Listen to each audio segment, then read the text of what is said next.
Bom, o tema da nossa aula de hoje é o interrogatório e a confissão, né?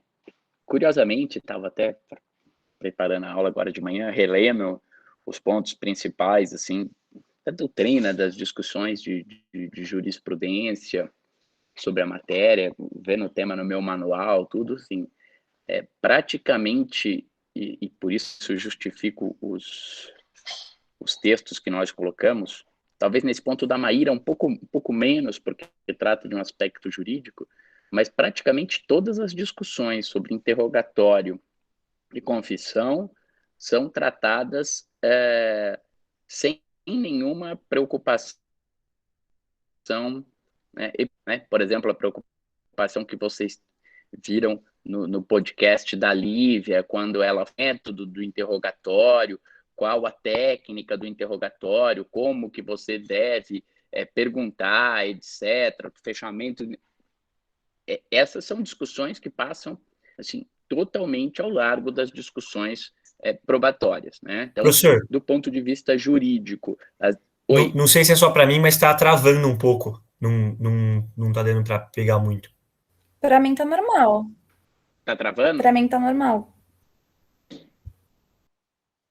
Deixa eu ver para mim aqui como é que tá. A internet aqui para mim parece que Deu tá uma boa, com travadinha no sinal bom. início, mas acho que agora normalizou. Tá, se travar, então vocês me avisem, aí eu volto, eu tento mudar, tento colocar, ligar de uma outra forma. Perfeito, Ok. obrigado. Então, por exemplo, imagina, Luiz, em relação ao interrogatório, né? Você tem uma grande discussão de base. Babizinha, Babi, papai tá dando. Uma grande discussão que é sobre a natureza jurídica do interrogatório, se o interrogatório seria um meio de prova ou um meio de defesa, né? Eu quero comentar rapidamente depois essas questões. Depois o código divide o interrogatório em duas partes, uma primeira parte de qualificação do acusado, nome dele, endereço, profissão, quanto que ele ganha, se tem filhos, etc. E uma segunda parte que nós chamamos de interrogatório de mérito, né? Que são as perguntas que o código estabelece, um elenco de perguntas para serem feitas ao interrogando. A maior parte das discussões é se o direito ao silêncio se aplica só para o interrogatório de mérito, ou se o direito ao silêncio se aplica também para o interrogatório de qualificação. Com a reforma da parte probatória, né, as partes passaram a poder fazer pergunta no interrogatório. Antigamente, o interrogatório era só o juiz que fazia perguntas para o interrogando. Agora, as partes passaram a fazer pergunta. Primeiro, o juiz colhe o interrogatório, fazendo as perguntas, formulando as perguntas. Depois ele dá a palavra ao Ministério Público, o Ministério Público pode formular as suas perguntas, e por último ele dá a palavra à defesa, para a defesa formular as perguntas dela. Hoje, a grande discussão no interrogatório, que aliás, para quem acompanha aí os videozinhos jurídicos que rolam na internet aí, é o que mais tem dado agora o problema, é quando o juiz vai começar a fazer pergunta, aí o advogado vai lá e fala, olha, por minha orientação, o meu cliente não vai responder nem as perguntas de Vossa Excelência, nem as perguntas do Ministério Público. Ele tem o direito ao silêncio, né? Então, o silêncio pode ser exercido parcialmente e ele só vai responder, então, as minhas perguntas, como defensor. E aí tem dois tipos de reação. Uma, que o juiz esbraveja e fala que não vai deixar ele responder nada, porque ou ele responde a pergunta de todo mundo, ou ele não responde a pergunta de ninguém. E o STJ já afirmou e reafirmou a possibilidade disso que ele chama de silêncio parcial. Ou uma segunda reação, outro dia eu vi num vídeo que o juiz falou, então o senhor pode começar a falar aí, que eu não vou nem ligar para o que você está falando, eu vou ficar fazendo outras coisas aqui, né? Então, vejam, nenhuma das grandes discussões sobre o interrogatório né? Há uma outra discussão um pouco terminológica, se o réu tem o direito de mentir ou não tem o direito de mentir, mas são esses aspectos jurídicos, sem nenhuma preocupação de como extrair uma melhor qualidade do interrogatório. Com relação à confissão, o Código tem poucos dispositivos sobre a confissão, né? As discussões também são pequenas sobre a confissão. O Código tem um dispositivo que diz que a confissão é indivisível e irretratável. É que ela é indivisível e retratável. Divisível e retratável, tá difícil hoje. Divisível e retratável. O Código estabelece, aí me parece um dispositivo importante, que a confissão deve ser valorada em conjunto com as demais provas, a indicar para alguns a necessidade de corroboração, que a confissão isolada não bastaria. E uma regra do Código, ligada ao tema que nós vimos na aula passada, que estabelece que nos crimes que deixam vestígio é necessário o exame de corpo de delito direto ou indireto, não podendo suprir a confissão do acusado. Então, o entendimento de que a confissão não se presta à confissão da materialidade delitiva, da existência do crime, nos crimes que deixam vestígio. Mas o que nós temos hoje, basicamente, de discussão na prática sobre a confissão, é se a confissão realizada na polícia, na fase de inquérito policial, e depois retratada na fase judicial, se ela pode ser valorada ou não, e em podendo, se essa confissão policial, retratada ou não, seria suficiente para uma condenação. Estas são as discussões que se colocam, né? Antes de passarmos para os textos e para esse olhar mais crítico, eu gostaria só, não sei se eu esqueci algum tema, Clarissa e Lívia, que tem sido mais debatido sobre essas questões, que a gente possa acrescentar. Professor, eu pensei talvez na questão da confissão poder ser parcial ou não também. Parcial, que você fala em relação à parte dos fatos, né? Parte dos fatos. Eu acho que ela pode ser, não tem problema, ela não pode ser sobre parte de um crime. Mas uma das classificações sobre a confissão quanto ao seu objeto distingue a confissão entre confissão simples, confissão complexa e confissão qualificada. A confissão simples é quando eu sou acusado de um único fato e confesso aquele fato, né? Sim, fui eu que matei, ponto. Essa é uma confissão simples. A confissão qualificada é a confissão complexa, é quando eu sou acusado de mais de um fato e confesso todos os fatos. Então, a pessoa é acusada de tráfico de drogas e corrupção de agentes policiais. Ela confessa tanto o tráfico de drogas quanto a corrupção.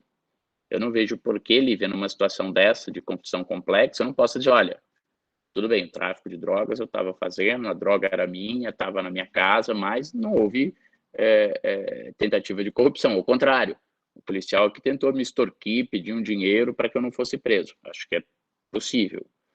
E, só para completar a classificação, a chamada confissão qualificada, né, que, na verdade, nesse sentido, talvez ela seria parcial, que é quando a pessoa confessa o crime, mas agrega um elemento defensivo. O exemplo clássico é a pessoa que confessa o crime diz, mas atirei em legítima defesa. Então, eu confesso a autoria, sim, fui eu que atirei. Sim, atirei na vítima, mas atirei em legítima defesa porque eu estava sendo agredido.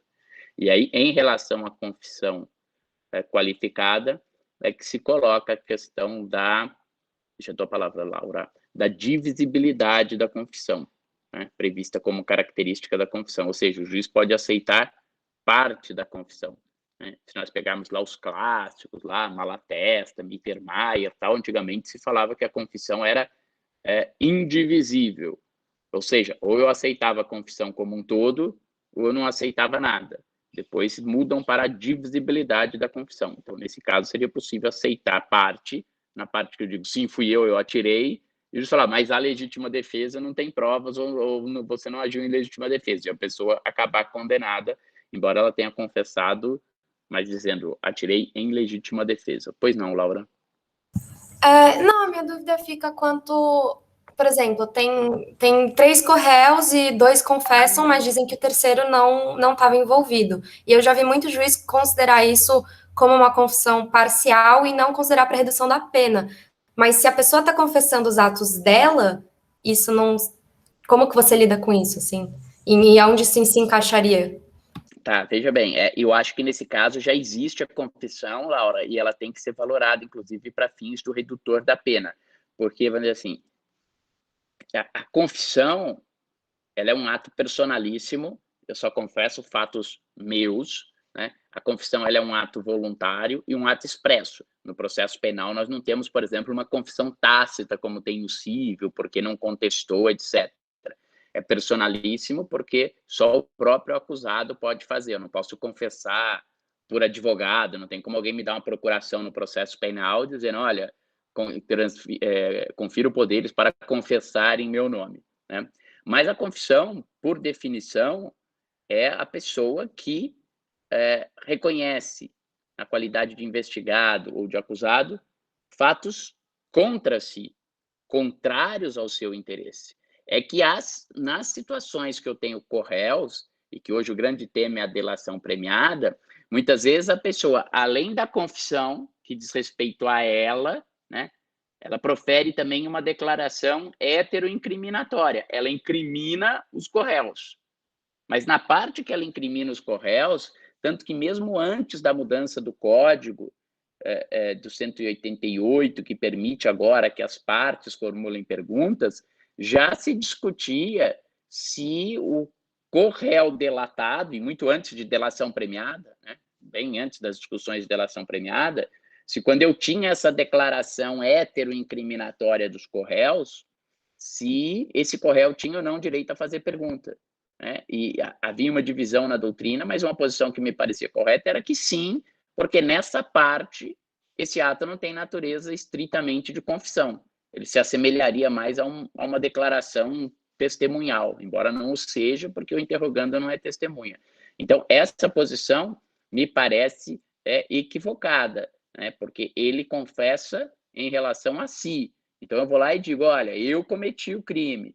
Estamos sendo acusados, eu, a Lívia, a Clarissa, eu falo, eu cometi o crime. A Lívia também cometeu, mas a Clarissa não tem nada a ver com essa história. Eu fiz a minha confissão espontânea. A Lívia pode chegar lá, virar e falar, não, olha, eu pratiquei o crime, mas pratiquei com a Clarissa. O Gustavo não tem nada a ver com a história. Vale a confissão para ela, Lívia, e ela também vai ter o benefício da confissão espontânea, ainda que até ela atribua esse fato a outros. Pela própria definição, a confissão ela tem essa natureza espontânea. E veja que exatamente por isso, a confissão, e só ligando a outro tema que você falou, do benefício da confissão ser uma circunstância atenuante, né? A confissão foi, né, a rainha das provas, a probatio probantíssima, né? E justamente quando a confissão não era voluntariamente obtida, né, se podia torturar o acusado para que ele confessasse. No regime do processo inquisitório, isso é até curioso, nós falamos, por exemplo, acho que vocês já estudaram prisão preventiva, em fumus comissi delicti, para poder prender, né, fumaça do cometimento de um crime, probabilidade do cometimento de um crime. Na história do sistema processual penal, a prisão surge antes de ser pena como um meio probatório. No sistema inquisitório, eu tinha que ter um mínimo de elementos contra a pessoa para que ela adquirisse, desculpe a feiura da expressão, um status de torturável. Eu não podia instaurar um processo contra alguém e já sair torturando todo mundo se ele não confessava espontaneamente. Então, a partir do momento que eu adquiri um mínimo de elementos contra essa pessoa, o que eu fazia? Eu podia prender essa pessoa, mas eu prendia não por cautelaridade ou para cumprir pena, mas para ela estar à disposição do inquisidor para, se ela não confessasse voluntariamente, ela poder ser torturada. Então, hoje, né, alguns criticam esse benefício da confissão que o próprio benefício legal para a confissão, que tem uma característica utilitarista de favorecer a confissão, seria uma reminiscência desses prêmios para você confessar, e que acabaria tirando a voluntariedade da confissão. Tá bom? Com relação ao direito ao silêncio, o réu ter direito a mentir e tal, uma questão que me parece importante é a gente tentar entender, essa talvez poderia ser uma questão com alguma relevância epistêmica, embora aqui talvez se chocasse, pelo menos com a nossa tradição, com o aspecto constitucional do tema, é que no sistema norte-americano, do próprio sistema inglês, o direito ao silêncio, na verdade, está ligada à possibilidade da pessoa não ser testemunha contra ela mesma. Né? E a evolução desse direito, notadamente ligada a questões da pessoa falar, confessar, propriamente dito, né? Ela decorre, o fortalecimento dessa garantia decorre da introdução do advogado no sistema de julgamento. Porque antigamente era o acusado que se defendia por si próprio. Antes de haver o advogado, era o acusado que falava. Então, aí você fala assim, é o sistema inquisitório que tinha como característica torturar o acusado, e por isso o acusado não tinha direito ao silêncio, porque ele era uma coisa no processo, ele era um objeto. O sistema acusatório, na sua feição inicial, também não reconhecia o direito ao silêncio. E não reconhecia o direito ao silêncio por uma impossibilidade prática. Se era o acusado que defendia a si próprio, se ele ficasse em silêncio, ele não tinha defesa. Não tinha quem o defendesse. Né? Então, foi com a introdução da figura do advogado, primeiro nos crimes mais graves, finais do século XVI, e depois que isso se generaliza a partir do século final de XVIII, início de XIX, é que se fortalece o direito ao silêncio. Né? Mas lá, nós falamos na aula passada, tanto o perito quanto o acusado são testemunhas. Né? Então, o privilégio contra a autoincriminação significa apenas que o acusado diz, eu não vou ser testemunha. Normalmente o Ministério Público quer convocá-lo como testemunha, hoje isso não acontece, mas a ideia era essa, para submetê-lo ao exame cruzado, e ele diz, não, eu não vou ser testemunha, eu vou me valer da quinta emenda. E aí nenhuma pergunta é feita para ele.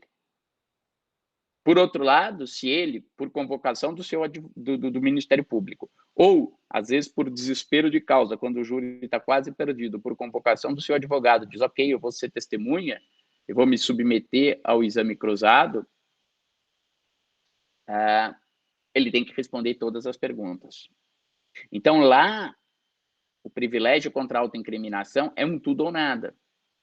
E, por outro lado, do ponto de vista persuasivo num júri, o acusado que vai para o exame cruzado e sobrevive ao exame cruzado, sobrevive, que eu digo do ponto de vista epistêmico, quer dizer, não é pego numa cilada, não cai numa contradição, etc., aquilo acaba tendo uma grande força para a defesa dele. Né? Porque perante o jurado, ele não diz, olha, o promotor tentou pegá-lo de todo jeito, numa mentira, num negócio, confrontando contra a prova, e não deu. Ele foi lá, deu explicação para tudo. Então, tipo, isso pesa muito para a inocência dele. Entre nós, não. Nós temos uma visão muito mais ampla do direito ao silêncio. O Thiago Bottino tem um livro bem interessante sobre o direito ao silêncio no Supremo Tribunal Federal, e a visão nossa do direito ao silêncio é uma visão que vai muito além das provas orais, do acusado ter que confessar. Né? Se reconhece o direito ao silêncio, por exemplo, para o acusado não ser obrigado a fornecer padrões gráficos para o exame de comparação. Se reconhece o direito ao silêncio para o acusado não ser obrigado a participar da reprodução simulada dos fatos. Se reconhece o direito ao silêncio para o acusado não ser obrigado a soprar no bafômetro. Né? Em relação ao reconhecimento pessoal, tem uma discussão, porque é uma parte da doutrina que faz uma distinção entre o atuar ou o agir ativo e o tolerar passivo, e que, portanto, a hora que eu alinho as pessoas para serem identificadas, aquilo seria um mero tolerar passivo e que, portanto, não envolveria o direito ao silêncio. Já dou a palavra, Eduardo, só para terminar esse ponto. A própria extração de sangue compulsória, que em outras legislações é permitido, na Alemanha, por exemplo, com toda a preocupação que a Corte Constitucional alemã tem, com dignidade, com proporcionalidade, etc., a ordenança processual penal tem lá um parágrafo 81b que diz, olha, desde que seja um médico e seja respeitada condições que não haja risco para a saúde, extrair uma pequena quantidade de sangue, tudo bem, ainda que compulsoriamente. Então, o nosso direito ao silêncio, sobre esse aspecto, ele é bem mais amplo, porque ele admite não só questões de fala, mas uma série de manifestações do acusado. Então, ele é mais amplo quanto ao objeto, né? E ele é mais amplo também quanto ao seu exercício. Porque eu admito que o acusado possa dizer, responde a primeira pergunta, responde a segunda pergunta, responde a terceira pergunta, na quarta pergunta ele fala, essa pergunta eu não vou responder. Aí responde a quinta e a sexta, ele diz, essa eu não vou responder. Responde a sétima, oitava, a nona, diz, bom, essa décima eu não vou responder. E foi justamente essa maior flexibilidade dele poder responder parte das perguntas e não responder outras, que levou no extremo a essa situação da possibilidade do silêncio parcial e ele dizer, vou responder as perguntas somente do meu advogado. Então, a concepção que nós temos do direito ao silêncio é uma concepção bem mais ampla que em outros ordenamentos jurídicos. Pois não, Eduardo? Bom dia, professor. Eu só queria... Bom dia. Eu não sei se eu entendi corretamente ou não, mas me parece que, pelo menos a metodologia epistêmica que é utilizada, principalmente nesses sistemas de influência anglo-saxã, em relação ao silêncio do réu, se relaciona muito mais a um processo que está preocupado com a imputação a esse réu de um status de desonestidade, me parece muito mais que haveria uma preocupação com no nosso sistema, por exemplo, de o réu ele não fazer parte da produção de qualquer tipo de prova contra si mesmo, dentro de um contexto em que o processo ele funciona a partir de uma metodologia para que seja encontrada, claro, com todas as ressalvas que o senhor falou nas últimas aulas, para que seja configurado os fatos relacionados ao caso. Não sei se está certo o que eu entendi, que me parece que dentro desses outros sistemas, como no anglo-saxão, que o senhor falou, tem muito o processo ele teria uma preocupação em imputar a desonestidade ao réu e que isso faz com que ele seja necessariamente culpado ou não. Eu não sei, Eduardo, se é imputar desonestidade. Há algumas diferenças, né? Uma das diferenças importantes que me parece é que o nosso sistema, ele é um sistema, né, tradicionalmente inquisitório, em que o juiz é o gestor da prova, né? Hoje menos com o código, mas foi mais antigamente. E o sistema anglo-saxão é um sistema que normalmente o juiz tem um papel mais passivo, a prova é produzida pelas partes. Então, a chance de eu ter uma produção de prova contra o acusado lá, nesse sentido do Estado impor alguma coisa contra o acusado, é basicamente a chance do promotor querer ouvir o acusado como testemunha. Então, com o simples fato do acusado poder dizer, eu vou me valer da quinta emenda, não vou testemunhar, eu resolvo os problemas de produção de prova contra ele. No nosso sistema, onde o juiz que tem uma gestão forte da prova, talvez essa garantia precise ser mais ampla. Em relação a esse outro aspecto que você falou, eu diria que talvez algum contexto cultural, né? Porque, por exemplo, lá o acusado, inclusive, quando vai ser testemunha, ele jura perante a Bíblia, né? Por isso que lá existe o crime de perjúrio, mentir sobre juramento. Tanto a testemunha quanto o acusado, se mentirem sobre julgamento, cometem o perjúrio. Isso é algo que também dá uma força grande ao depoimento do acusado, porque as testemunhas não, os jurados que estão lá sabem que ele vai para o exame cruzado e que daí, se ele mentir, ele está cometendo mais um crime.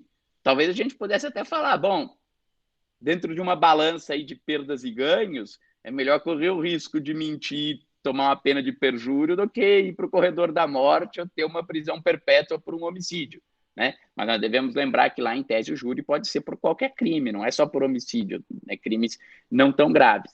Há um aspecto cultural importante também, né? Desse aspecto religioso.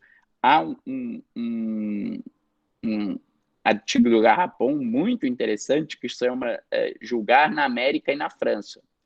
E ele mostra uma influência muito grande do protestantismo nos Estados Unidos e desse dever de dizer a verdade de fundo moral, como isso influencia os sistemas judiciários. E a diferença que é na França. Então, tem esse fundo. Rapidamente, antes de dar a palavra para o Luiz, eu tenho um amigo que ele é promotor de justiça aqui, e quando foi ter a reconstrução do Timor-Leste, ele se inscreveu na ONU e acabou indo lá para a reconstrução inicial do sistema de justiça. Então, ele trabalhava lá nos julgamentos. E ele me falou que, por uma questão religiosa deles lá, as pessoas simplesmente não mentem. E ele falou que ele e o juiz, que era um juiz brasileiro que foi com eles, que eles tiveram que aprender como é que fazia o interrogatório, porque eles aplicando as regras daqui, o processo não terminava. Porque eu estava lá interrogando o cara sobre, sei lá, roubo. Aí lá para cima falou, mas o senhor não roubou? Não, então o senhor está me falando que o senhor não fez nada de errado. Aí o cara falou, não é que eu não fiz nada de errado. Errado eu fiz. Não, mas o senhor fez alguma coisa errada com o roubo? Aí o cara começava, não, porque eu fiz aquilo para a dona Maria, eu outro dia fiz... O cara não podia mentir, então você perguntou. Então eles passaram a fazer o interrogatório assim, olha, nós queremos saber isso daqui. Tudo que nós perguntarmos para você diz respeito a esse fato. A gente não tem interesse em saber, mas porque ele falou, senão todo o processo tinha um aditamento da denúncia, o negócio ficava enorme, o negócio não acabava. Então, tem esses aspectos, mas para nós, esse direito foi levado a uma categoria muito mais ampla, talvez porque o réu ficasse à mercê não só de ser testemunha no seu interrogatório, mas como a ser sujeito a uma série de outros meios de prova. Pois não, Luiz? Professor, duas coisas. A primeira, o senhor estava falando do crime de perjúrio, né? O crime de perjúrio, eu não entendi. Pode ser, a vítima pode cometer perjúrio? A vítima não, o réu pode cometer perjúrio? Não? Lá no sistema dele, sim, porque quando ele abre mão da quinta emenda, ele atua como uma testemunha. Entre nós, não. Entre nós existe o crime de falso testemunho, existe o crime de falsa perícia, mas nós não temos o crime, o ofendido não é propriamente uma testemunha, o código o trata como uma categoria distinta, né? Tanto que o 201 fala nas declarações do ofendido, ele não está tratado na prova testemunhal, e como a gente tem que fazer uma interpretação estrita do tipo do direito penal, a vítima não comete o crime de falso testemunho e não existe um crime de falsas declarações da vítima. O que a vítima pode cometer é um crime de denunciação caluniosa, mas aí a vítima e qualquer pessoa, eu vou lá e dou instauração do inquérito contra quem eu sei que é inocente, mas no processo a vítima não responde e no nosso o acusado também não, né? É daí que vem a história, o acusado tem o direito de mentir? Eu acho que tecnicamente não, até porque na teoria do direito, teoria geral do direito, não é nem um problema processual, direito é uma posição jurídica de vantagem, mas ela é uma posição jurídica bilateral, a que corresponde, em termos estritos, uma obrigação de alguém do outro lado. Se eu for distinguir direitos, poderes, deveres, faculdades, sugestões, o direito tem esse caráter. Então, se eu disser que o acusado tem o direito de mentir, eu teria que ter alguém obrigado a alguma coisa do outro lado. O que acontece no nosso sistema, e aí vale muito bem a tua pergunta, bem diferente do sistema americano, é que há uma indiferença jurídica da mentira do acusado. O acusado pode mentir, né, em relação a ele, sem sofrer nenhuma consequência jurídica. O acusado pode responder por denunciação caluniosa. Porque eu posso, para me defender, mentir, falar, não fui eu. Por quê? Porque na hora do crime eu tinha sido abduzido e estava num disco voador em Marte. O cara baita mentiroso criativo. Zero de problema. Não, foi você? Não fui eu. Mas então por que estão te acusando? Não, vou te dizer a verdade. Foi o Luiz Gabriel que praticou esse crime. É ele que fez isso. Eu não sei por quê. Vai ver que ele deu dinheiro para os caras da polícia me incriminarem. Aí eu posso responder por denunciação caluniosa. Mas então, Em relação ao que o acusado fala de si, o que nós temos no nosso sistema é uma indiferença quanto à mentira. E uma outra pergunta, professor, lá no sistema anglo-saxão, a pessoa pode, sei lá, fazer o juramento, responder a 3 perguntas e aí depois chamar a quinta emenda? Não, exatamente isso que eu falei, não. Lá é tudo ou nada. Se ele vai para o witness box, ele é testemunha e tem que responder tudo. E está sujeito ao crime de perjúrio. Né? Vai parar de falar a hora que o dispensarem. Tá bom? Oi, Laura. Eu tenho uma dúvida quanto ao direito de se desvincular da questão da mentira da vítima no inquérito, porque tem muito caso, por exemplo, tipo, uma vítima é induzida a um reconhecimento, ou ela, enfim, o grau de certeza dela é aumentado nos autos de reconhecimento e no relatório de inquérito.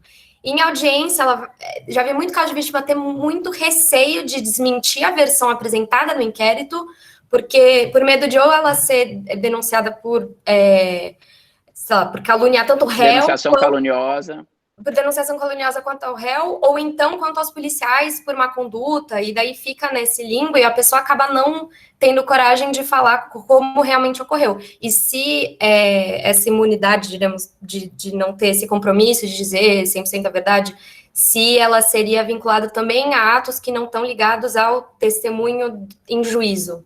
Não sei se eu consigo ser muito clara. Veja, em relação à vítima, a gente tem aspectos que são extra-legais, né? O medo de policial, ou está sendo ameaçado pelos acusados, de que se ela for lá e confirmar o depoimento, o reconhecimento pessoal dela em juízo, que ela vai sofrer retaliações dos familiares dela, etc. Quanto à denunciação caluniosa, Laura, eu acho difícil isso acontecer, porque o tipo penal de denunciação caluniosa, ele tem um elemento subjetivo do injusto que afasta até a possibilidade dele ser cometido mediante dolo eventual. Tá? Eu até abri aqui e vou ler para vocês. Dar causa à instauração de inquérito policial, de procedimento investigatório criminal, de processo judicial, de processo administrativo disciplinar, de inquérito civil ou de ação de improbidade, né? Essa é uma redação agora de 2020, o tipo antes era menor, né? Então, aí foram, como não cabe analogia, eu fui incluindo aí inquérito civil, ação de improbidade, processo administrativo, etc. Mas diz, a parte que nos interessa, contra alguém, imputando-lhe crime, e aí acrescentou, infração ético-disciplinar ou ato ímprobo, de que o sabe inocente. Então, este elemento subjetivo de que o sabe inocente exige, para a caracterização da denunciação caluniosa, que a pessoa não tenha nenhuma dúvida que ela está mentindo. Que ela saiba que não é aquela pessoa. Então, eu vou na polícia, estou nervosa, no dia do crime eu não vi direito, ela me apresenta umas pessoas lá, é mais ou menos parecido, eu vou lá e digo, é ele. Você tem 100% de certeza que é ele, né? É mais engraçado que às vezes é um reconhecimento assim, reconheceu com 90% de certeza. De louco, né? Também tem esses, né? Se é pai daquela criança, não, sou com 90% de paternidade, 10% eu não tenho muita certeza se eu sou pai da criança. Não existe, mas tá lá. Então, se nesse caso ela se retratar, talvez por uma má informação dela, né? Porque se ela chegar lá para o juiz e falar, olha, eu reconheci, mas hoje eu estou insegura, não sei se é porque passou o tempo, não sei se a pessoa está meio diferente, olha, mas hoje eu não consigo reconhecer nenhum desses, tecnicamente não há nenhuma chance dela responder por denunciação caluniosa, porque lá atrás, na delegacia, ela reconheceu aquela pessoa. Mas em caso de, realmente, assim, ter havido má fé na condução, e a vítima, se ela falar isso, assim, em audiência, que a pessoa fica meio paralisada, assim, de achar que se ela denunciar, isso pode ser revertido nesse sentido, sabe? Mas, assim, ter tido má fé de quem? Dela própria, quando reconheceu? Não, dos policiais que criam um clima para reconhecer? Assim, de confirmar um reconhecimento positivo em caso que ela só estava em dúvida, ou... vamos lá. Ou registrar um grau de reconhecimento, um grau de certeza que não era verdadeiro. Eu acho que assim, o certo seria ela confirmar. Veja que até o código em relação ao falso testemunho, ele tem exatamente esse mecanismo de proteção epistêmica, porque no crime de falso testemunho, o Código de Processo Penal estabelece que a retratação da pessoa até a sentença, né, afasta a ocorrência do falso testemunho, né?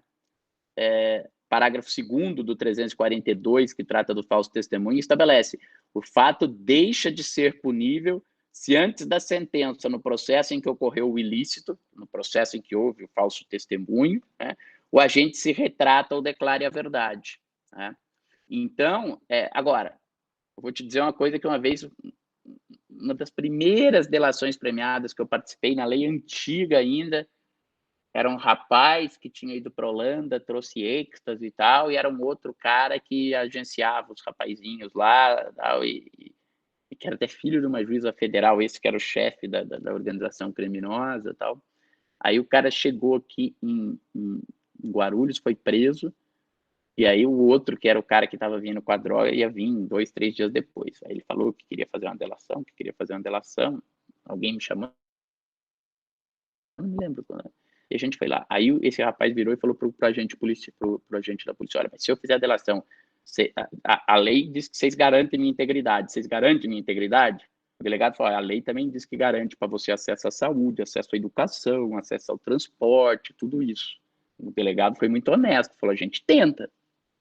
E nesse caso até tentaram, porque depois colocaram no mesmo presídio os dois, quando prenderam o cara, e a gente falou com a juíza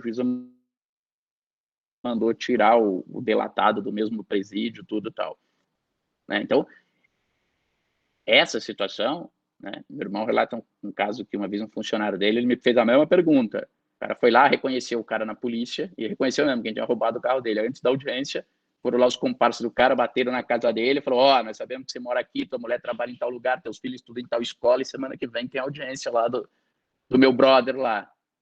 Se você for lá e reconhecê-lo, você já sabe que a gente conhece tudo da sua vida. Se você não reconhecer, a gente ainda devolve teu carro arrumado, porque bateram o carro do cara e tal. Ele meio que eu tenho proteção. O cara sabe tudo de você. Então, agora, é claro que você está falando, no mundo real, dá para entender que as pessoas vão ter medo de chegar lá e falar: não, olha, eu não ia reconhecer, foi o policial que me forçou a reconhecer, né? E talvez isso, veja, né? O texto dela explica bem isso, né? Quando a polícia, ou quem quer que seja porque realmente cria uma primeira hipótese de investigação e acredita que aquela hipótese é a certa, e aí só vai buscar elementos que confirmem aquela hipótese, cria lá a visão de túnel e vai deixar de ver qualquer coisa que está fora daquilo. Essa é uma situação. Seja por um outro fator, às vezes o policial pode até não ter nada contra aquela pessoa, nem acreditar naquela hipótese, mas porque você tem aí uma pressão para resolver os casos, para não deixar os casos em aberto, etc. E ele fala: bom, já que pegamos esse cara que parece mais ou menos aqui que é ele, se ela falar que é ele, está resolvido, é um caso a menos e vida que segue, né? Por isso que é importante a gente ter mecanismos de controle, né? E não só dos casos que estão abertos, dos casos encerrados. De novo, lendo o texto da Marcela, aquele caso que ela conta do Quick, do serial killer, né? Eu acompanho um pouco as coisas da Suécia por pura coincidência da vida, meu sogro é sueco e tal.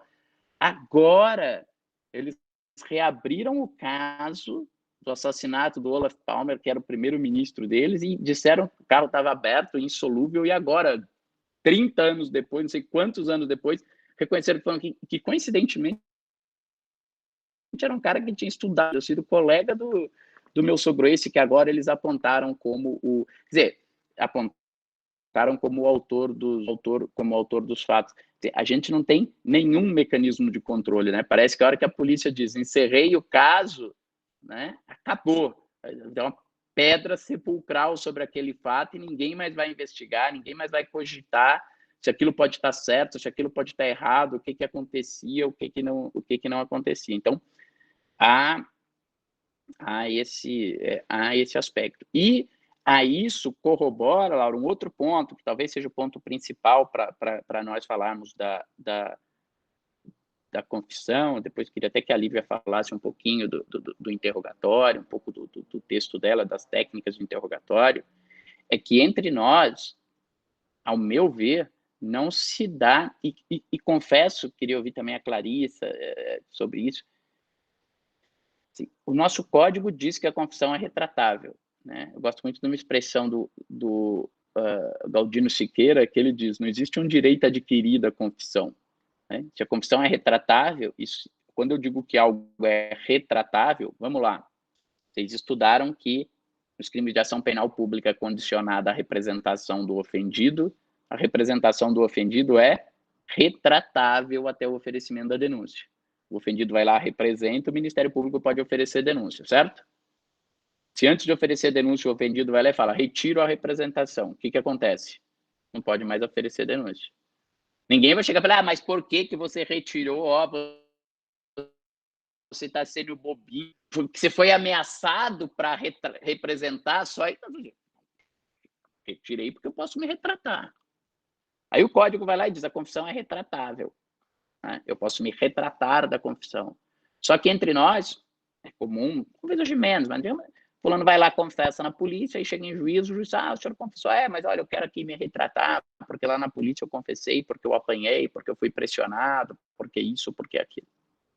E a jurisprudência, de uma maneira quase que unânime, diz, olha, esta retratação exige que ele demonstre que houve sevícias, que houve ameaça, que aconteceu não sei o quê. Isso é praticamente negar a retratação, o direito à retratação. Isso é dizer, o ato é inválido por vício de vontade. Claro, se eu confesso, eu fui torturado, eu fui ameaçado, a confissão tem que ser um ato espontâneo, no sentido de livre consentido, não de iniciativa própria, talvez tenha usado mal a palavra espontâneo.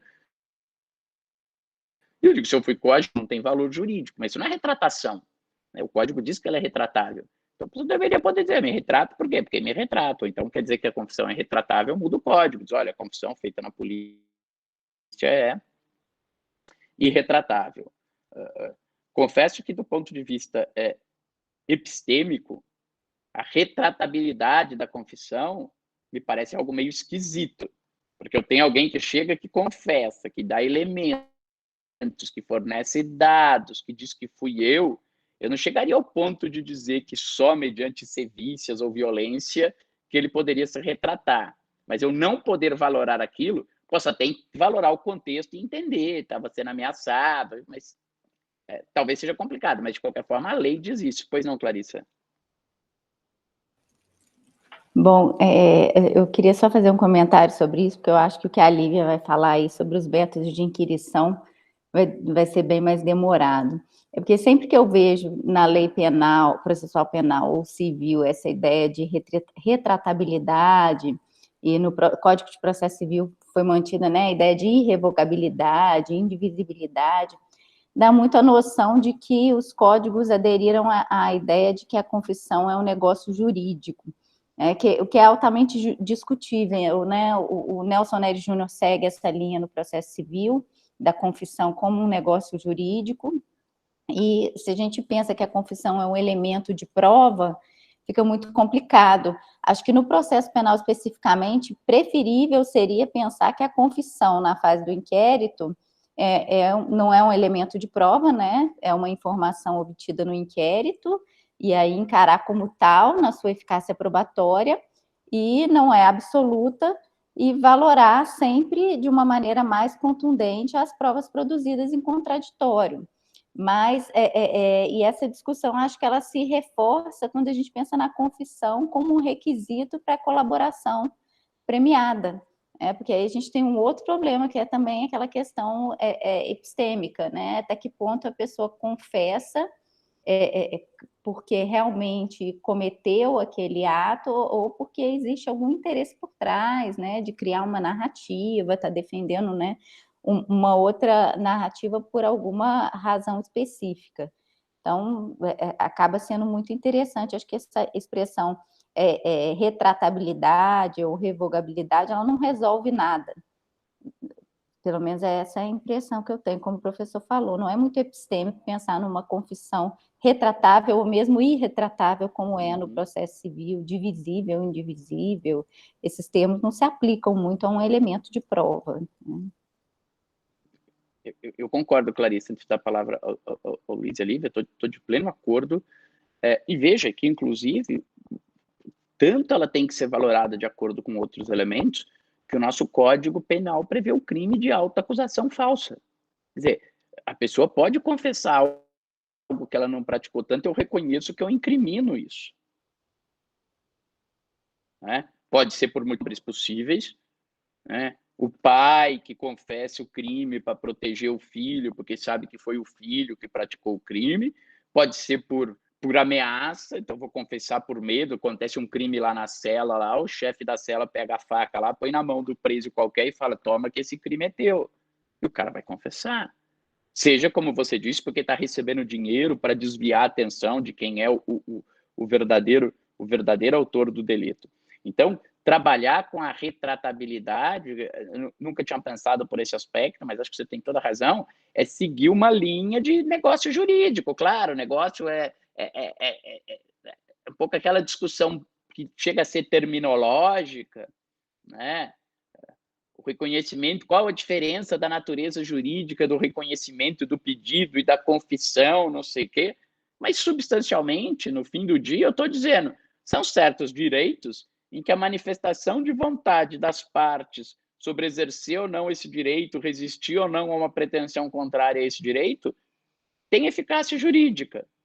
Né? Agora, no processo penal, não basta isso. E o Código diz, né, que a confissão será valorada de acordo com os outros elementos de prova. Então, dizer que a confissão policial, por si só, ela não pode justificar uma condenação, já está lá no 155 na regra geral, que diz que os elementos de informação colhidos no inquérito só podem ser valorados se corroborados por outros elementos produzidos em juízo. Então, acho que a confissão merecia um estudo e mais, né? Também é mal colocada no Código Civil a confissão e no Código de Processo Penal como um meio de prova, né? Porque ela não é um meio de prova, ela é um resultado eventual interrogatório. Porque, veja, eu posso requerer a produção de uma prova testemunhal? Posso. Posso requerer uma perícia? Posso. Posso requerer a juntada de um documento? Posso. Alguém pode requerer uma confissão do acusado? Não pode, porque ela não é um meio de prova, ela é o resultado. Na hora que eu estou interrogando, a pessoa pode ficar calada. Na hora que eu estou interrogando, a pessoa pode falar tudo, mas só falar a seu favor. Na hora que eu estou interrogando, a pessoa pode falar uma coisa contra ela, e ela está confessando. Então, ela não é um meio de prova. Tá? Ela é na minha visão, ela é um resultado eventual do interrogatório. Né? Então, e aí a questão é, sendo um resultado, se ele é suficiente ou não para uma condenação. Antes, Luiz, só a Lívia queria falar alguma coisa e depois eu te passo a palavra. Não, eu ia trazer justamente o ponto que a Laura colocou agora no chat, porque além da questão da colaboração premiada, com as modificações do anticrime, a gente teve, inevitavelmente, já era uma resolução do Ministério Público, né, do Conselho... CNMP.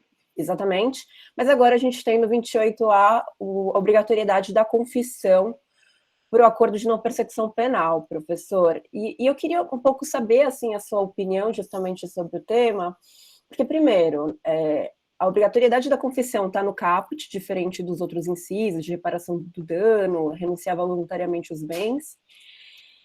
A gente está tendo enfrentando um problema que, como só diz que o réu tem que ser confesso, há alguns juízes que estão indeferindo acordos ou promotores que não estão propondo acordo por entender que a confissão tinha que ter sido realizada na delegacia de polícia, sendo que não existe isso na lei, né?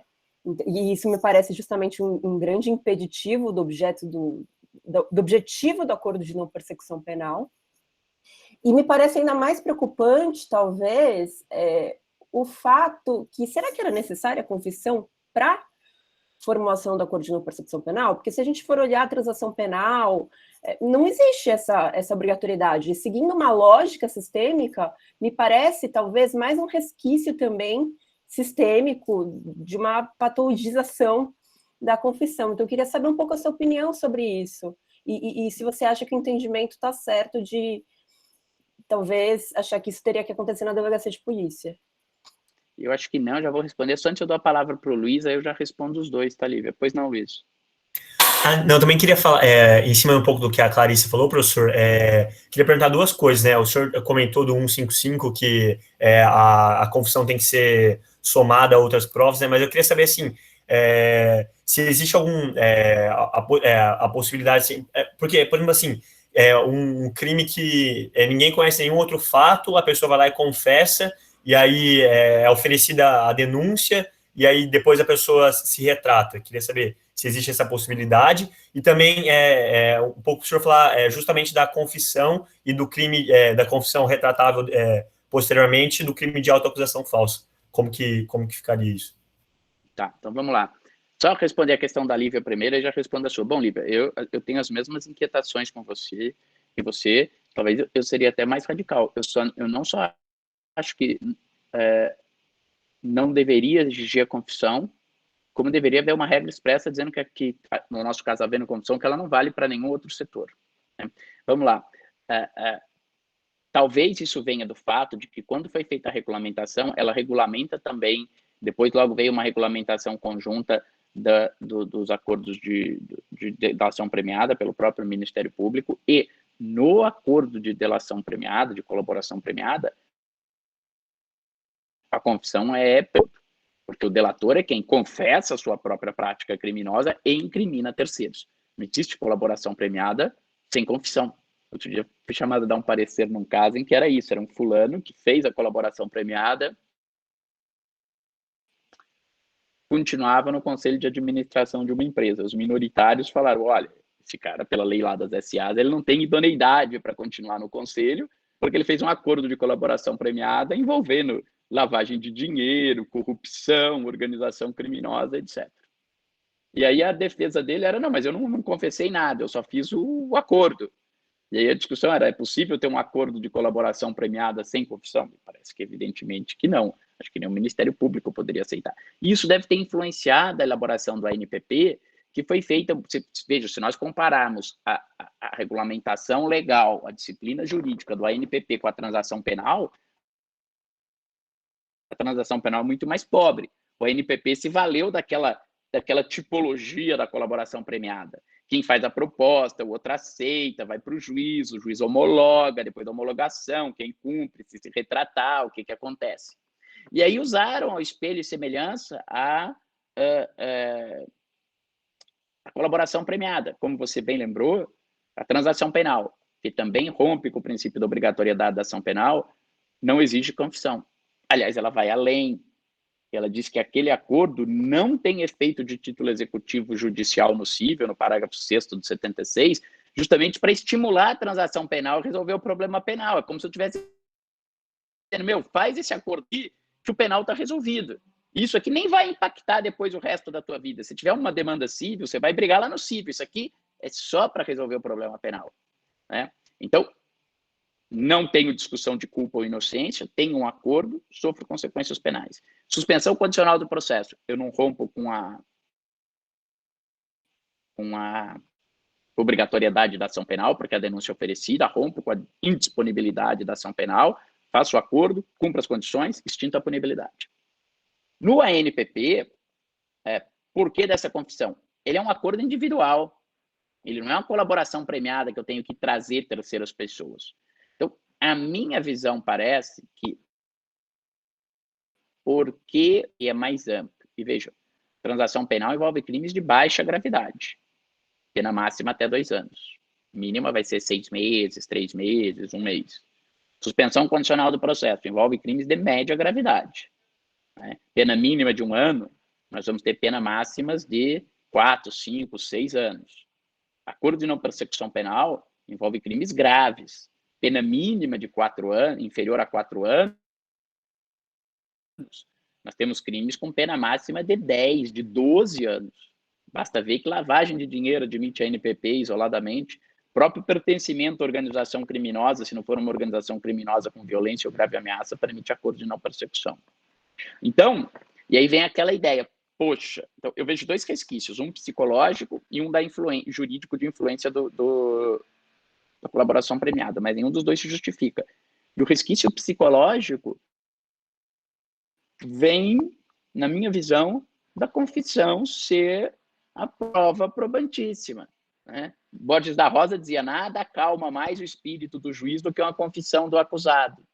Então o legislador está meio dizendo, mas eu vou abrir mão do processo, eu vou abrir mão da instrução, o cara vai aceitar uma pena, como é que eu vou justificar depois que ele, né, abriu mão do processo, aceitou essa pena e eu apenei essa pessoa, né, sem nada? Ah, então ele confessa, tipo, confessou, resolveu todos os problemas, como se toda confissão em si, aí já entra um pouco a pergunta do Luiz, como se toda confissão em si fosse verdadeira, que ninguém confessasse falsamente, que ninguém confessasse. Então, eu acho que essa é a raiz. Tem gerado uma série de problemas, porque a pessoa faz a confissão na NPP, quer resolver o problema penal, mas aí o cara fica preocupado, pô, mas vamos poder usar isso no CAD? Vamos poder usar isso na CGU? Vamos poder usar isso no meu proativo disciplinar? Né? Eu até tenho entendido, não sei como seria visto depois, mas tenho feito algumas tentativas em alguns casos de colocar no acordo e vale exclusivamente para o processo criminal. É claro que depois, na hora que aquele ANPP chegar no cível, chegar no não sei o quê, a parte contrária vai tentar dar valor. Mas aí a gente vai poder dizer juridicamente, não, olha, aquilo foi uma confissão como pressuposto de um acordo, valeu só lá.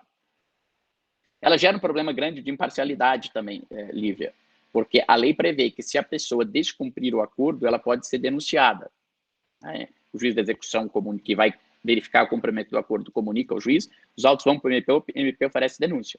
O juiz desse processo novo vai ter que saber que teve um ANPP e ele foi descumprido. Não tem como ele não saber. E aí, como é que o juiz, a gente que viu tudo agora sobre vieses, sobre heurísticas, como é que o juiz vai começar um processo falando, eu estou julgando agora um cara que já confessou?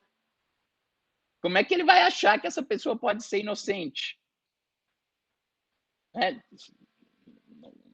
Não tem como. Então, eu acho que uma evolução do ANPP, o Tribunal Europeu de Direitos Humanos já reconheceu em 2014 a compatibilidade da justiça negocial com sistemas de garantias, com juiz independente, imparcial e competente por lei, com duplo grau, etc. Então, é uma luta meio inglória a gente chegar e virar e falar simplesmente a justiça negocial ela é inconstitucional, ela é incompatível com as convenções, sou contra a justiça negocial. Ela vai passar por cima e vai atropelar. Talvez valha mais a pena a gente ter uma política de redução de danos, tentar verificar que tipo de crimes são mais adequados para a justiça negocial, né?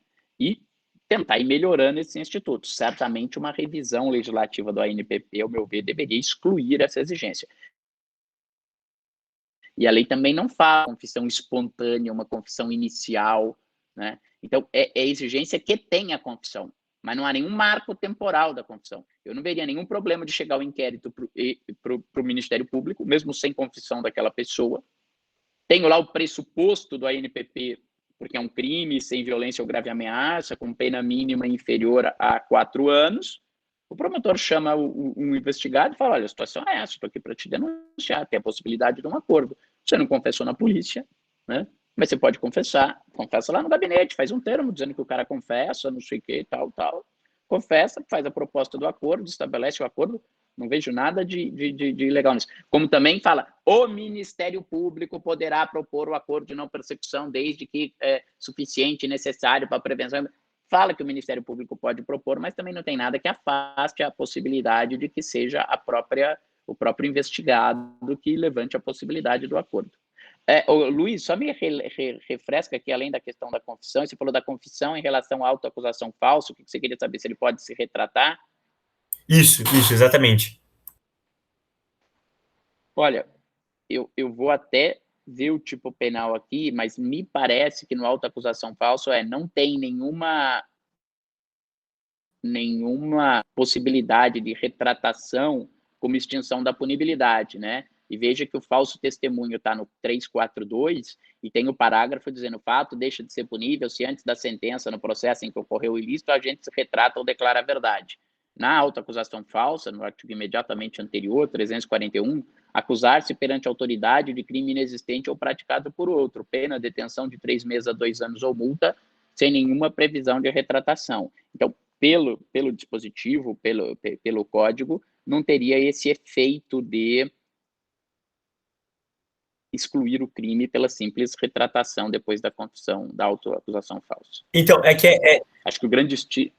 Desculpa, Pois não. é que é estranho poder fazer, poder confessar, poder se retratar e depois ter um delito de autoacusação falso, né? Pelo menos na minha visão. Né? Não, mas veja, é que daí, talvez, vamos lá, qual o estímulo que a pessoa tem de vamos dizer assim, se retratar da autoacusação falsa? É não responder por aquele outro crime. É não responder pelo crime que ela confessou falsamente, que não era ela. Então, esse benefício vai vir. Claro, também não é só ela confessar, depois falar, eu me retrato, não fui eu, tal. Você te imagina que numa autoacusação falsa, ela vai se retratar e vai ter elementos para provar que ela, de fato, é inocente. Né? Então, acho que essa acabaria sendo um grande benefício. A Laura ia fazer uma pergunta e depois eu queria que a Lívia falasse um pouquinho sobre a questão do interrogatório, as técnicas do interrogatório, Dana.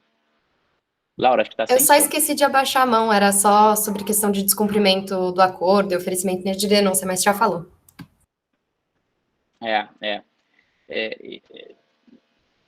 A lei acaba adotando, né, a mesma sistemática que acabou vigorando, até simulada pelo STJ e pelo Supremo em relação à suspensão condicional do processo, mas que era aplicada à transação penal, que o descumprimento enseja que o acordo e a homologação do acordo faz meramente coisa julgada formal, não tem nada a ver uma coisa com a outra, mas enfim. E que, portanto, é possível oferecer denúncia. Tá? Vamos lá, Lívia, você falar um pouquinho para a gente, um pouco do tema do podcast, acho que se pudesse explicar um pouco mais os conteúdos e as técnicas, tanto do RAID quanto do PIS. Não tem problema, eu fico muito feliz também de poder falar com vocês. Obrigada, professor. Bom, pessoal, basicamente eu escrevi um artigo para a Revista Brasileira de Processo Penal, que é uma revista muito boa, eu recomendo vocês a leitura, é muito séria, então, assim, conteúdo de primeira linha. Ainda não é CAPES A1, mas em breve será, porque não teve avaliação recente, mas será com certeza.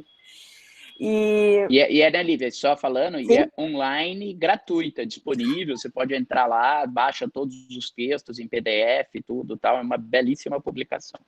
Inclusive, essa semana saiu já o novo dossiê sobre história do processo penal, então, muito interessante também, eu ainda não tive a oportunidade de ler, mas com certeza estará lá. Revista Brasileira de Processo Penal. Eu mando aqui o link depois que eu terminar de falar. Basicamente, eu comecei a estudar, assim, só para contextualizar.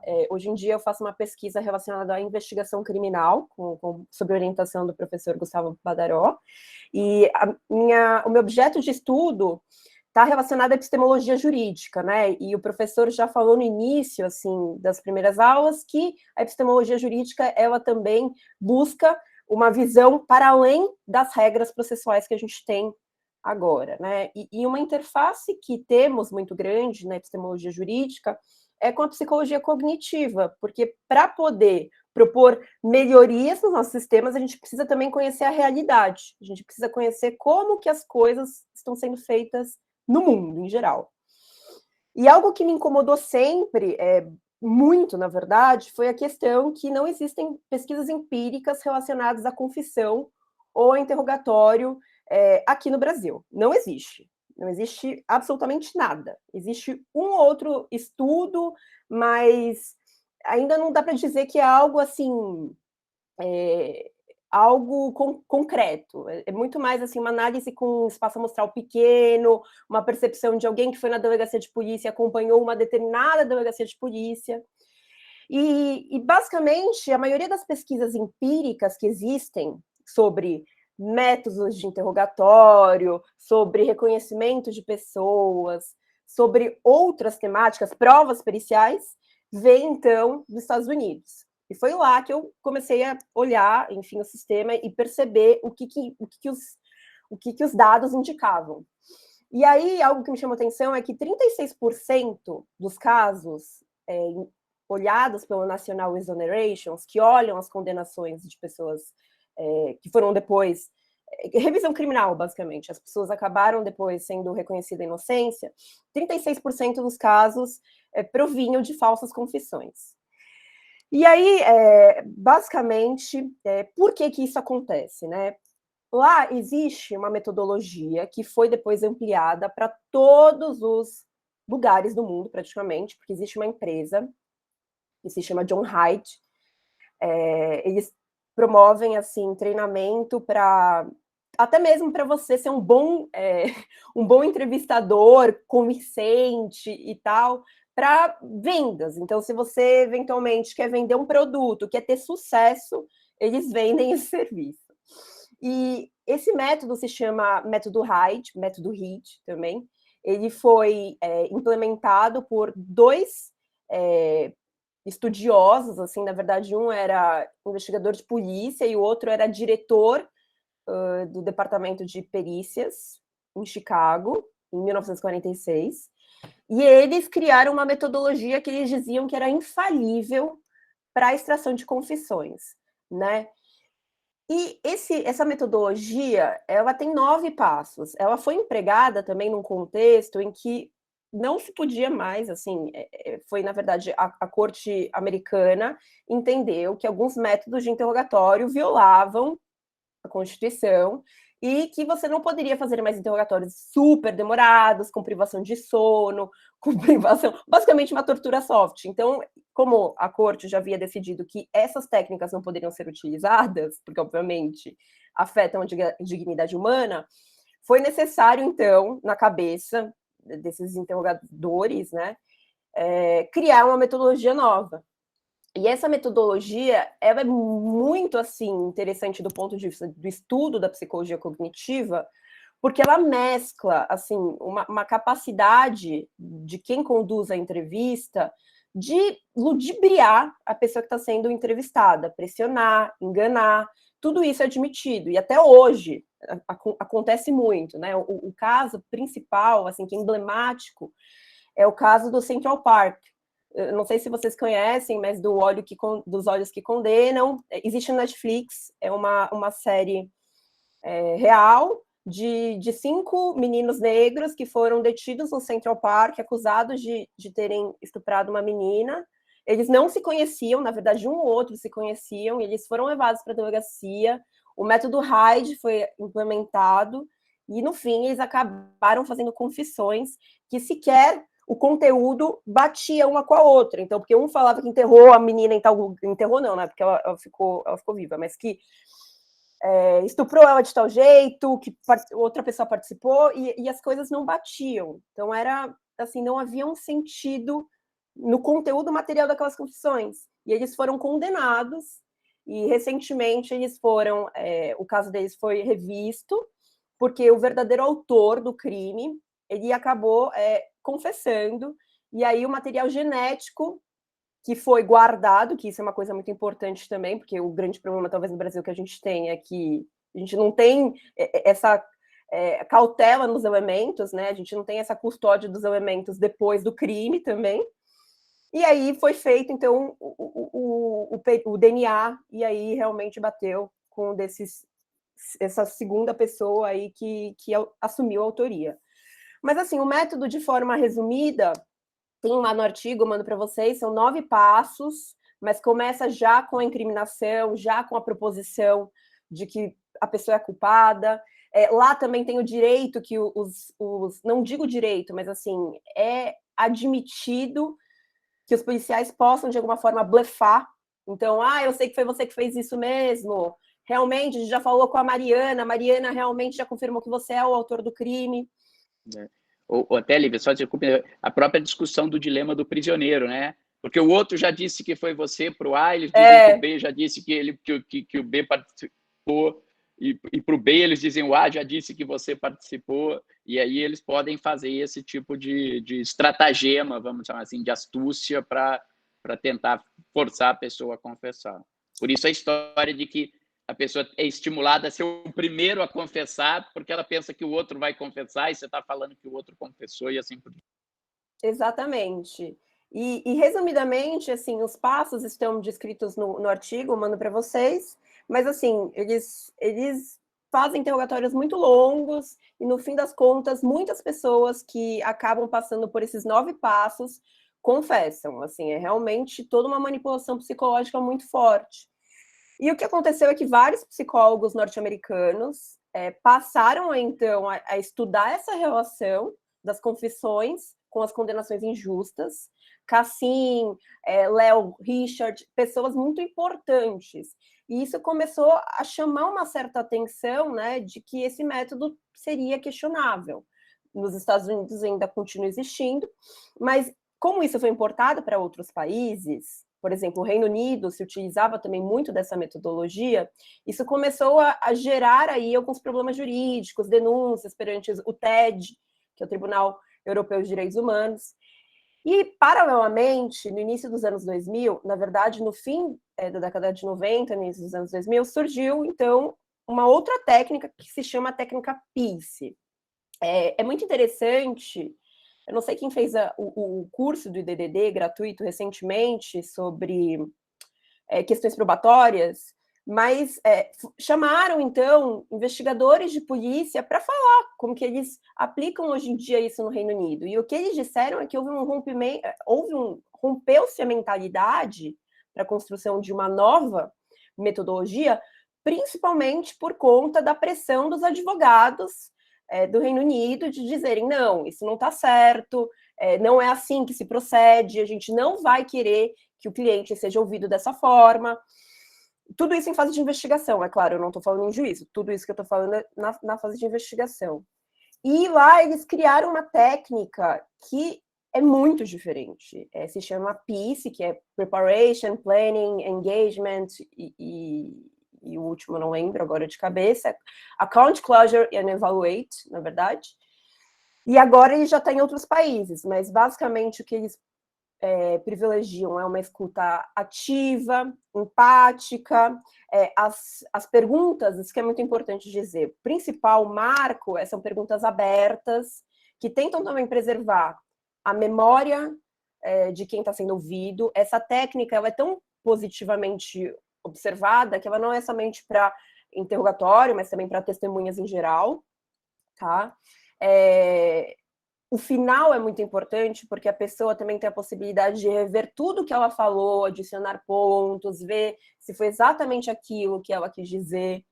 Também, no final, o entrevistador deixa um papelzinho com um endereço, com a possibilidade dela voltar lá para complementar, se ela esqueceu de algo, se ela não quis realmente dizer aquilo. Então, é algo, vamos dizer, que além de preservar as garantias fundamentais de quem está sendo investigado, também possibilita uma escuta muito empática. E isso tem tido bons resultados, principalmente no caso de pessoas que são acusadas de crimes sexuais. Porque é óbvio que existe uma mentalidade que quem cometeu um crime sexual é uma pessoa, talvez, com eventuais até patologias. E o que o investigador de polícia chamado Gabe Osborne, que fez uma palestra online, contou para a gente, é que os resultados são bons porque ele passa também a ser entendido como uma pessoa, e ele se sente mais aberto para contar até detalhes muito sórdidos daquilo que aconteceu. Então, tem tido ótimos resultados. E é isso, assim, basicamente, essas são as principais técnicas. Existem outras, por exemplo, existe uma técnica relacionada à entrevista em terrorismo também, mas não é objeto desse artigo. E só para complementar, recentemente, a ONU, em parceria com 20 pesquisadores do mundo inteiro da psicologia cognitiva, fizeram recentemente um manual de como as investigações e entrevistas devem ocorrer nas fases investigativas. É super recente, vou mandar aqui para vocês, a gente pode até disponibilizar, mas é uma forma de sistematizar princípios para que todas as entrevistas sejam melhor apuradas até daquilo que vai se perguntar, né? E acho que é isso, professor. Obrigada pela oportunidade.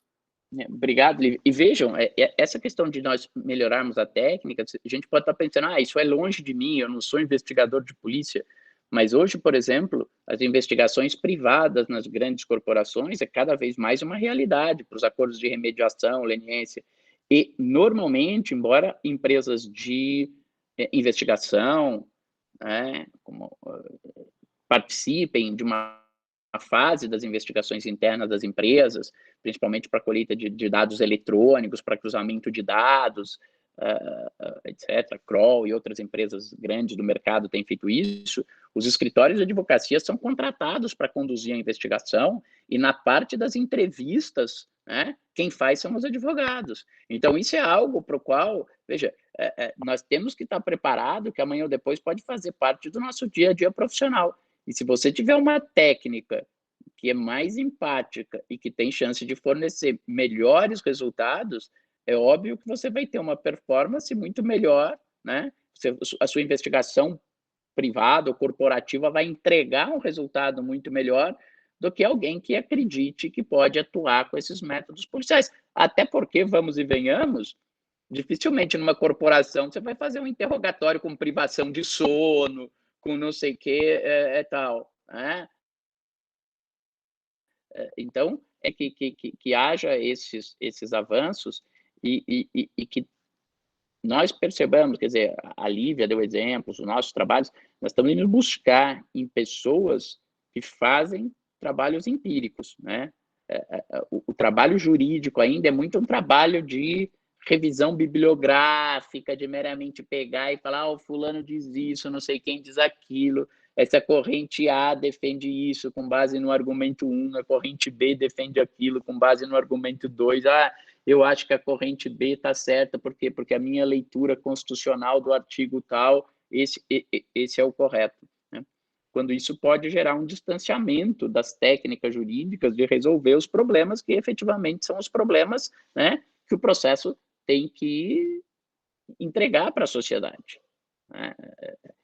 Eu falo, a gente tem tido um distanciamento entre a academia e a prática ruim para os dois lados, uma certa soberba dos dois lados, a academia fazendo um estudo teórico, abstrato, classificatório, e se fala, mas na prática é diferente. Se fala, mas se eles não aplicam, eles estão errados, porque o certo é esse. E a jurisprudência e a prática, quando você faz uma crítica acadêmica, ele fala, mas na prática a teoria é outra, os caras lá ficam lá no seu livro, Tem um amigo que é investigador, que às vezes a gente discute, ele fala, mas é que você fica aí no seu ar-condicionado com o seu livro, estudando. A hora que você for para a rua investigar, você vai ver que é diferente. O problema é esse. Então, vamos dois sentar e conversar juntos e tentar achar uma boa solução para a academia buscar embasamentos suficientes para fazer uma melhor proposta para a prática e a prática se abrir a outras experiências para verificar se aquilo pode dar melhores resultados. Pois não, Lívia? Não, professora, justamente nesse sentido, eu esqueci só de falar uma última coisa. Quando eu fiz a pesquisa, eu vi que 4 academias de polícia no Brasil faziam menção ao PIS, ao RAID, na verdade, por isso que foi o motivo pelo qual eu trouxe a reflexão para o Brasil. E é muito bom saber que existe uma academia de polícia aqui no Brasil, que é de Santa Catarina, que ela já está ensinando, existe treinamento realmente com 2 psicólogos, que é a Lilian Stein e o William Seconello, e eles estão fornecendo treinamento, então, ao PIS para esses funcionários. Então, alguma coisa pode ser interessante. E a Lilian Stein, que tem vários estudos muito interessantes sobre testemunho, sobre falsas memórias, que é uma pesquisadora muito, muito séria. Agora, Laura, sobre a sua pergunta, eu vou pesquisar para você, tá? Confesso que eu não sei se tem uma regulamentação da investigação defensiva, mas acho que talvez não seja necessária, porque, por exemplo, a Itália, um sistema próximo ao nosso, incorporou em 2000 uma legislação sobre investigação defensiva. Eles têm a Legge della Indagine Defensiva. Começaram com uma disposição transitória no artigo 38 do Código de Processo Penal em 89, depois eles fizeram uma alteração sutil em 95, mas dizia que a defesa podia criar o fascículo, né, os autos da investigação defensiva, mas que tinham que levar para o Ministério Público, o Ministério nos autos da acusação, eles chamaram de uma teoria da canalização, e aí depois eles criaram uma lei própria com poderes e tal. É meio que um processo natural. Nos Estados Unidos, a investigação defensiva, primeiro, ela faz uma certa parte do próprio espírito adversarial da produção da prova, né? A prova lá é vista como coisa das partes. Então, cada parte tem que realizar a sua investigação, né? A acusação tem os investigadores, tem a polícia ao seu dispor, e a defesa, muitas vezes, vai ter que se valer e ela fazer a investigação dela, né? A gente vê aí vários filmes que a gente vê que o advogado lá, Ellen Brockovich e tal, e tantos outros, você vê que o advogado põe a mão na massa, é ele que vai lá investigar, ou contrata investigadores particulares para fazer a investigação. Mas lá, o que é interessante do ponto de vista legal é que, mais do que um direito à investigação, o advogado tem o dever de investigar, para ele desempenhar bem a função dele. E se o advogado atuar mal porque descumpriu o seu dever de investigar e o acusado eventualmente vier a ser condenado por uma má advogado, porque tinha o dever de investigar, de buscar fontes de prova e não o fez, este advogado pode acabar sendo processado perante a barra.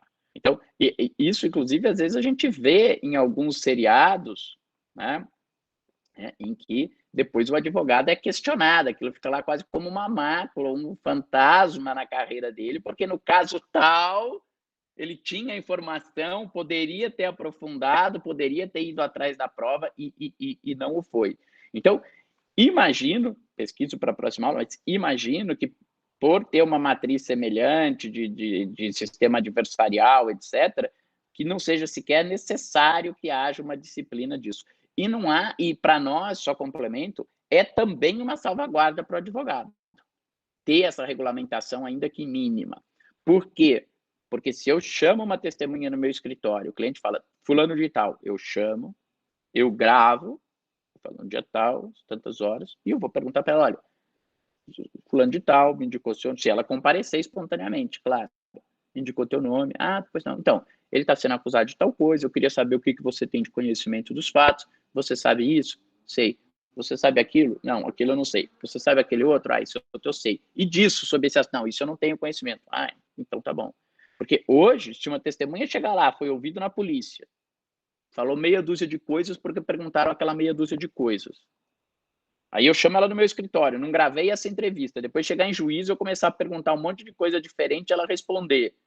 E aí o promotor perguntar para ela, mas você não disse nada disso na polícia, como é que você está dizendo tudo isso agora? E ela fala, não, mas é porque o advogado me chamou lá no escritório dele para conversar sobre o caso, e ele ficou fazendo umas perguntas, eu corro um enorme risco de amanhã ou depois eu estar sendo processado por ter participado daquele falso testemunho, daquela testemunha. Lá, inclusive, não só você pode interrogar a testemunha, você pode fazer a sua investigação privada, mas você tem um dever de disclosure, tem um dever de mostrar aquilo para a parte contrária, como eles têm algo lá que para nós aqui seria quase que inimaginável, e aí verdadeiramente é esse papel e essa expressão, são aquelas expressões que acabam virando moda no Brasil, motorosismo, eles têm e técnicas de coaching da testemunha. Como a testemunha é minha, como a testemunha é da parte, eu preparo a testemunha para o exame cruzado. Obviamente que essa preparação não significa que eu vou falar para ela mentir, vou falar para ela faltar com a verdade, mas eu posso preparar a testemunha para o exame cruzado. Olha, a parte contrária vai te perguntar disso, vai te perguntar daquilo, vai acontecer tal coisa, ela vai tentar usar psicologicamente e tal. Até isso eu posso fazer. Então, acho que decorre muito mais dessa visão de que a prova é das partes e que as partes têm que desempenhar da melhor maneira possível os seus deveres. Mas vejo, e na próxima aula eu trago essa informação, tá bom? Melissa? Obrigada. Não?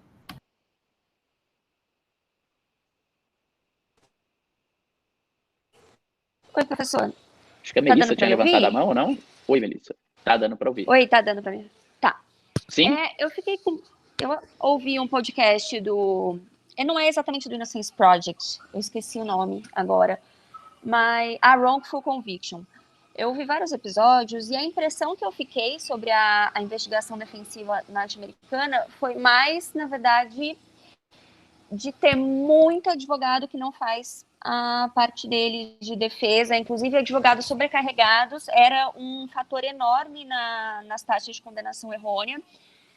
E, assim, advogado da ativa, né, advogado indicado pelo tribunal, que tinha mais 300 clientes, que tinha mais uma quantidade absurda de clientes, e que depois a pessoa narrava lá no podcast, né, que ela foi exonerada e tal, e falava que mamãe tá falando, amor. falava que o advogado não foi atrás, que ela deu o nome de uma testemunha para o advogado, ele não foi atrás.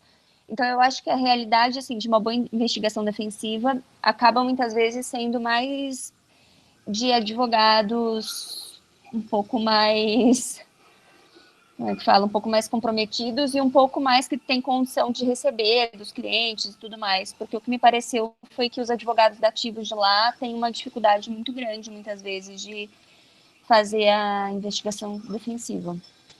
Melissa, eu acho que você tem toda a razão, eu te dou um dado que acho que explica isso facilmente, né? A taxa de plea bargain nos Estados Unidos, na grande maioria dos estados, é superior a 95%.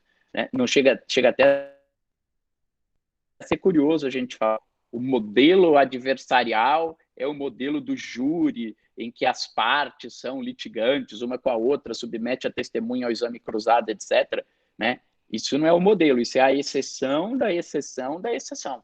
Né? Claro, a gente vê o seriado do O.J. Simpson, pô, leva lá 2 meses julgando o cara, não tem condição. Você imagina, você chega para qualquer juiz brasileiro, vira e fala assim, olha, a cada 20 processos seus, 19 você não vai precisar mais julgar, tá? Porque teve um acordo e eles acabaram. Agora você vai a cada 20 julgar um dos seus processos. Não precisa ser nenhum gênio para a gente imaginar que esse processo vai ser julgado com uma qualidade muito maior. Se virar para mim, para a Lívia, para a Clarice, para qualquer advogado aqui e falar, pega o teu escritório e a cada 100 processos, né, 95, você não precisa mais se preocupar com ele, que você já fez um acordo, vai investigar a fundo, estudar e ler a prova e ir atrás de 5 a cada 100 processos. Fala, eu vou me desempenhar muito, muito melhor. Então, essa é uma realidade. É claro que quando a gente fala isso, se a gente pensar na justiça brasileira também, esse vai ser um problema. As defensorias públicas podem começar a ter investigações privadas, podem começar investigação defensiva, pode começar a ter seus órgãos de apoio, como hoje o Ministério Público já tem, mas certamente vai ser em número insuficiente. E esses casos lá dessas críticas,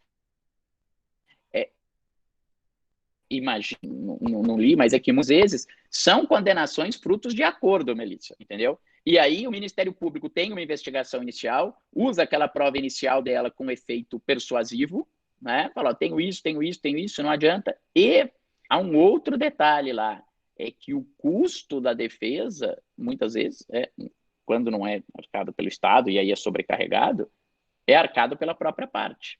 Né? É arcado pela parte. Então, isso é um fator que muitas vezes também desestimula ir para o litígio. A parte sabe, olha, eu vou ter que gastar muito dinheiro aqui para fazer prova pericial, para fazer isso, para fazer aquilo. Eu não tenho esse dinheiro, então ela acaba preferindo aceitar o acordo. Então, não duvido, eu acho que a sua visão e a visão desse podcast é uma visão correta, como é de uma maneira geral aqui no Brasil. Né? A gente tem as defensorias estruturadas, mas em muitos estados ainda nós temos, por exemplo, aqui em São Paulo, o acordo, né, com a OAB dos advogados privados, mas que fazem o serviço de defensor dativo, é muito grande. Eu não sei recentemente, mas até um tempo atrás, menos de 10 anos, eu tinha um dado que 85% dos advogados do estado de São Paulo, de alguma maneira, necessitavam da complementação do recebimento do acordo da justiça gratuita. Né? Eram advogados que só a sua advocacia privada é como tudo. Você vê lá hoje os grandes advogados, o mega escritório, o Toron está com a causa de não sei quem, o Cacai está com a causa... Ah, pô, que maravilha, budget limitado, eu estou defendendo o Joesley. Pô, se eu quiser 20 pareceres na minha causa, ele tem dinheiro, se eu quiser pesquisa, se eu quiser... Mas essa é a exceção da exceção da exceção. Então, esse é um problema e é algo que tem que ser pensado, né? Se, de um lado, eu reconhecer o direito de investigação do Ministério Público, exige que eu tenha um reconhecimento de um direito à investigação defensiva, e se isso não vai ser problema para as causas das minorias, dos ricos que são atingidos pela justiça penal, isso vai ser quase que irrealizável, né, na maioria das causas de pessoas defendidas. Dá um exemplo, até nem recrimino por essa situação, que eu falei de muitos advogados que pegavam essa defensoria dativa para receber uma complementação de renda. Me lembro uma vez, tinha ido fazer uma causa, era até uma causa que eu estava atuando pro bono, o irmão de uma trabalhadora, de uma amiga minha, em Bugaçu. Fui lá no fórum, na época, né? Vocês não sabem o que é isso, tirar xerox, você tinha que pegar os autos de papel, ia lá na OAB, separar, tirava as folhas, depois tinha que pôr as folhas tudo na ordem, colocar de novo no grampinho dos autos, assim. Aí eu fui lá tirar xerox, atualizar o que eu tinha lá na parte final do processo. Eu vi, tinham 2 advogados conversando do meu lado, que eram os que estavam na minha frente, porque tinha uma máquina de xerox só. Então eu fiquei esperando tirar xerox dele para tirar o xerox meu. E eles estavam conversando do caso lá que o outro advogado tinha acabado de atuar, né? Era na época que o interrogatório era no começo do procedimento.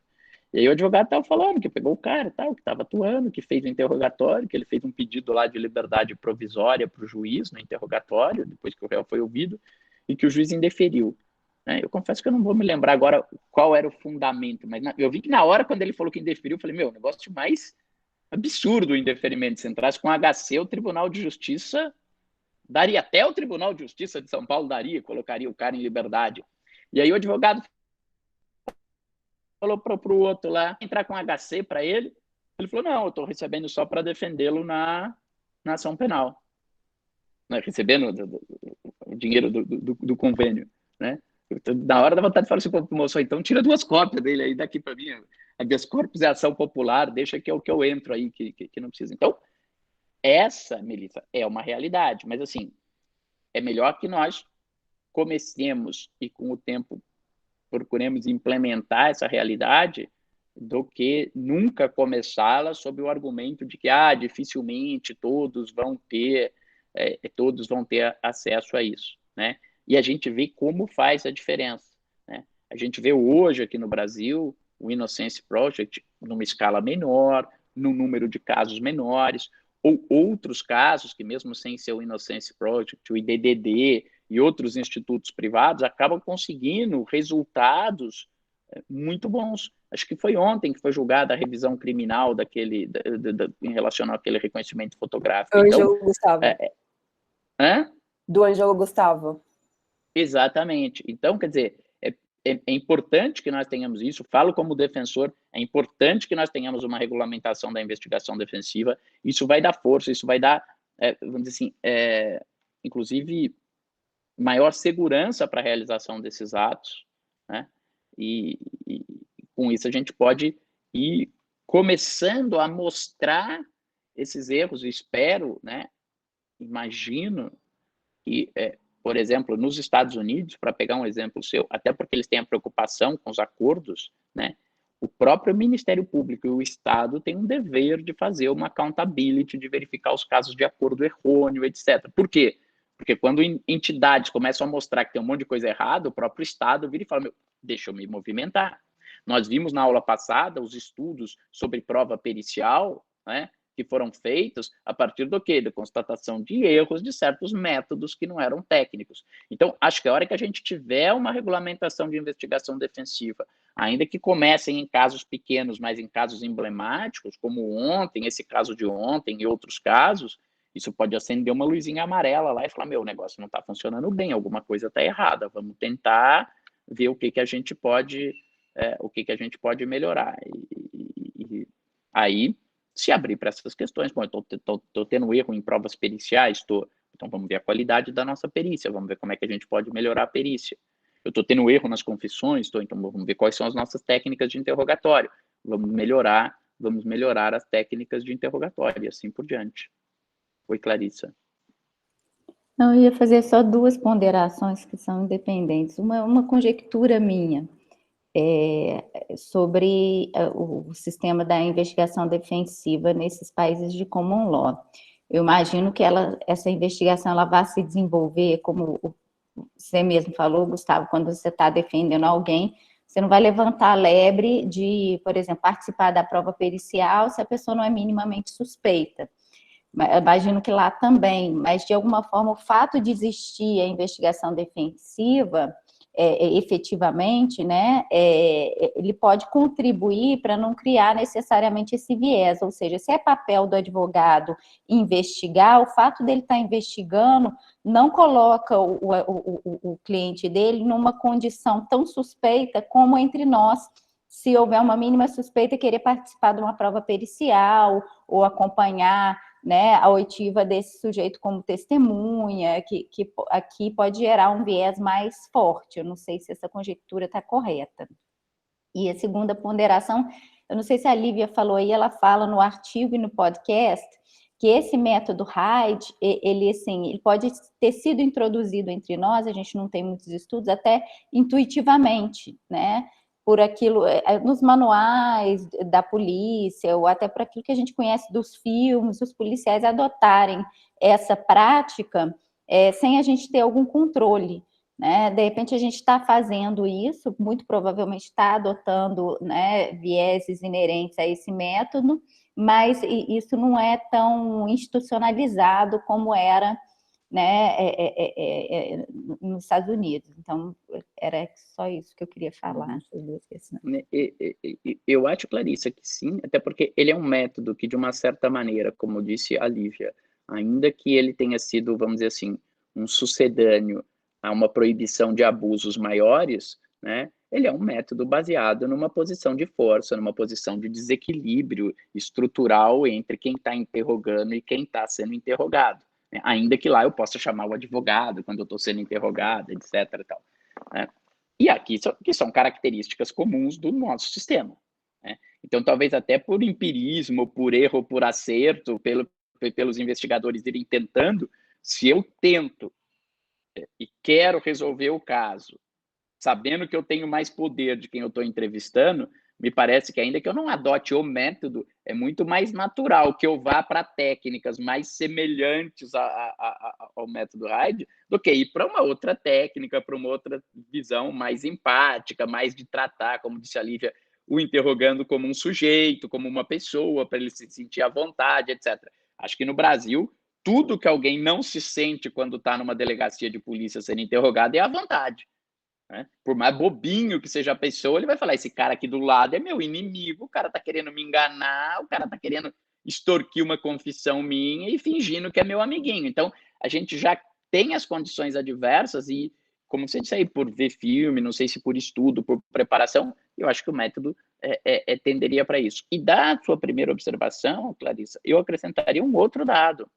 Quer dizer, se nós sabemos que há, se nós, que eu digo, se a polícia, as investigações pelo Ministério Público, se quem realiza uma investigação sabe que há a possibilidade de uma investigação defensiva estar sendo feita, sabe, por exemplo, que por lei a defesa vai ter direito de ter acesso àqueles elementos, eu acho que isso naturalmente já vai exigir um maior cuidado investigativo das pessoas, já vai fazer com que ela chegue e veja os problemas que nós vimos no texto da Marcela, falando, não, mas eu tinha uma outra linha investigativa aqui que talvez pudesse ser explorada. Hoje, se eu digo, sou só eu que investigo, e eu falo, e eu não investigar essa outra linha investigativa, ela nunca vai surgir, porque ninguém vai investigar. Agora, se eu vejo e acredito, olha, eu estou convicto ainda que é o fulano, mas teria aqui uma outra possibilidade, eu estou vendo que está fortalecendo, robustecendo uma hipótese alternativa aqui. Falei, mas se eu não investigar essa hipótese alternativa, muito provavelmente a defesa desse fulano que eu estou investigando, vendo isso, pode ser que ela vá buscar aquilo lá.